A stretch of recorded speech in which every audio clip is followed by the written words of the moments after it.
আসসালামু আলাইকুম বন্ধুরা, welcome back to my channel Shampa kitchen blog. আপনারা সকলে কেমন আছেন? আশা করি সকলে ভালো আছেন। আমিও আলহামদুলিল্লাহ আমার ফ্যামিলি নিয়ে ভালো আছি।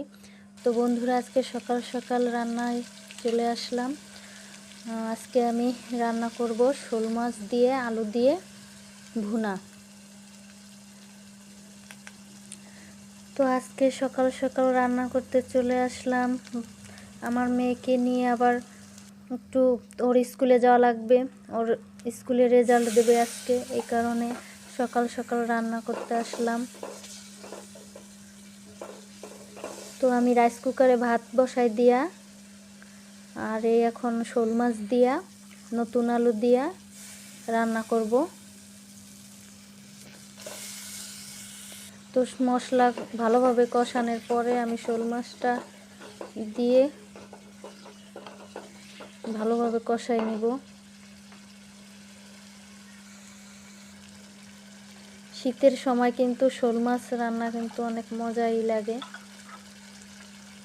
তো আমি কিন্তু এখন একটু সরিষা বাটা দিয়ে নিলাম কষানোর মধ্যে। এখন সরিষা বাটা দিয়ে কিছুক্ষণ ভালোভাবে কষাইতে হবে।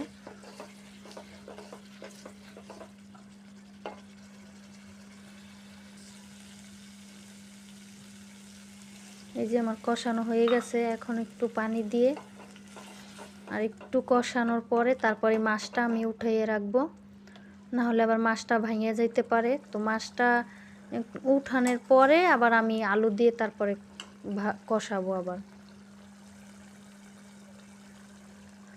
যে টমেটো কাঁচামরিচ ওটার পাশেই উঠাই রাখতেছি।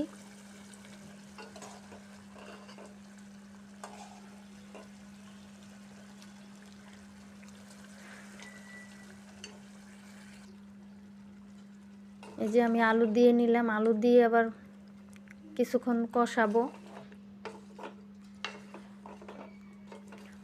আমি আবার রাইস কুকার থেকে গরম পানি আনি কষানো আলুতে ঝোল দিব।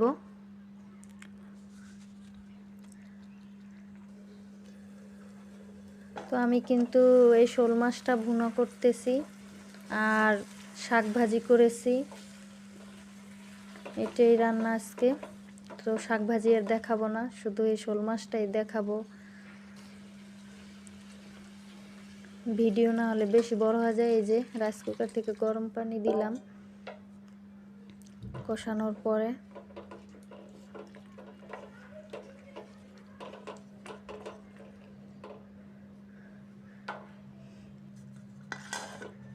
এখন আমি এই যে ঢাইকা দিলাম।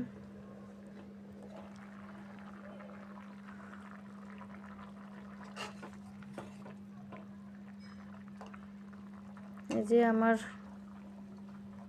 আলু প্রায় সেদ্ধ হয়ে আসছে, তরকারি বসাই দিয়ে আবার অন্য কাজ সারছি আমি তাড়াহুড়া করে। সকাল 10টায় আবার মেয়ের রেজাল্ট দেবে। তো তো আমি রান্না এখন করতেছি 8:30 বাজে।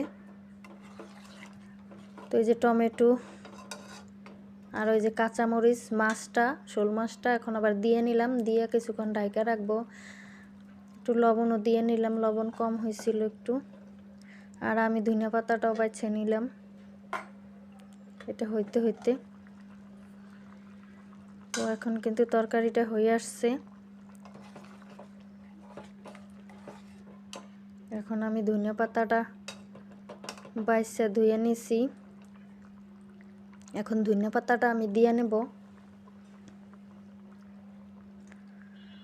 টেনশন হইতেছে যে মেয়ে কি করে এবার রেজাল্ট, নাকি অসুস্থ ছিল পরীক্ষার মধ্যে, ওর গলায় টনসিল হয়েছে। তো ঠান্ডার কারণে অনেক ওর সমস্যা হয়েছে পরীক্ষার মধ্যে। তারপরও দেখি, মেয়ে তো বলে যে না ভালোই করব, এখন আল্লাহ পাক জানে, টেনশনও করতেছি। তো বন্ধুরা, আমার রান্না কিন্তু শেষ অলরেডি। দেখেন তরকারির কালারটা কত সুন্দর আসছে, মাশাআল্লাহ। এই শীতের সময় শোল মাছ নতুন আলুর রান্না কিন্তু অনেক মজা। এই শোল মাছটা আমার শ্বশুরে আনছে গ্রাম থেকে, ছোট অবশ্য, তারপরও এই শোল মাছ খেতে কিন্তু অনেক মজা। দেখেন, তো আমরা খাওয়া দাওয়া তাড়াতাড়ি শেষ করে 9টার দিক দিয়ে খাওয়া দাওয়া করলাম। 9টার পরে 9:20 বাজে আমরা খাওয়া দাওয়া শেষ করে আবার আমরা চলে গেলাম মেয়ের স্কুলে। তো আমরা আসছি, আমাদের 20 মিনিট লেট হয়েছে। 10:20-এর দিক দিয়ে আমরা আসছি এখানে। তো এসে দেখি অনুষ্ঠান শুরু হয়ে গেছে, বার্ষিক ফলাফল অনুষ্ঠান।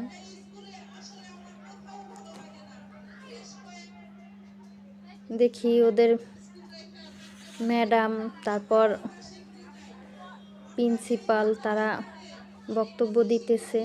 তো আমরা একবারে পিছনে বসলাম। তো আমাদের পরেও লোক আছে, আমাদের পিছনেও লোক আছে অবশ্য।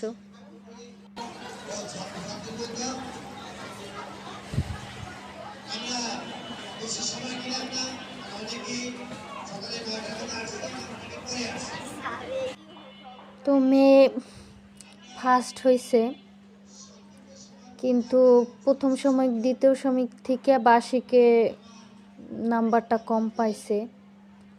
প্রথম সময়কে দ্বিতীয় সময় ভালো হয়েছে, যেহেতু একটু অসুস্থ ছিল। তারপরও ফার্স্ট হয়েছে। তো আলহামদুলিল্লাহ, যা করছে মোটামুটি ভালোই করছে। অসুস্থ ছিল।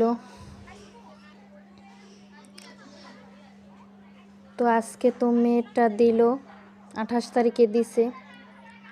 তো আমি তো ভিডিওটা ছাড়তে পারি নাই, ওদের আমার শরীরটাও খুব অসুস্থ ছিল। তো আইসা যে ভিডিওটা এডিটিং করে আমি ছাড়বো, ওই টাইমটা পাইনি। এই কারণে 29 তারিখেই ছাড়া হইলো ভিডিওটা, আজকে ছাড়লাম আমি।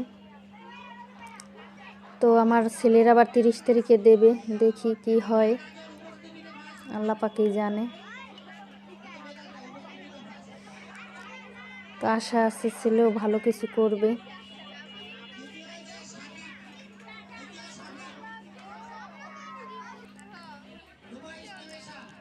এই যে আমার মেয়ের নাম ধরে ডাকতেছে নুভা ইসলাম এশা, এখনও পুরস্কার গ্রহণ করবে।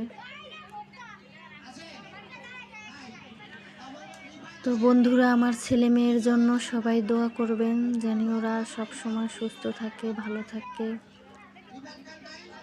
আর আমার মেয়ের জন্য দোয়া করবেন, ও জানি তাড়াতাড়ি সুস্থ হয়। এখন ডাক্তার তো বললো অপারেশন করার জন্য। তো দেখি, ওষুধ তো খাওয়াইতেছি, ওষুধ খাওয়ানোর পর কি অবস্থা, না হয় অপারেশনটা করে ফেলবো, কিছু তো করার নেই। তো বন্ধুরা, ভালো থাকবেন সবাই, সুস্থ থাকবেন। আল্লাহ হাফেজ।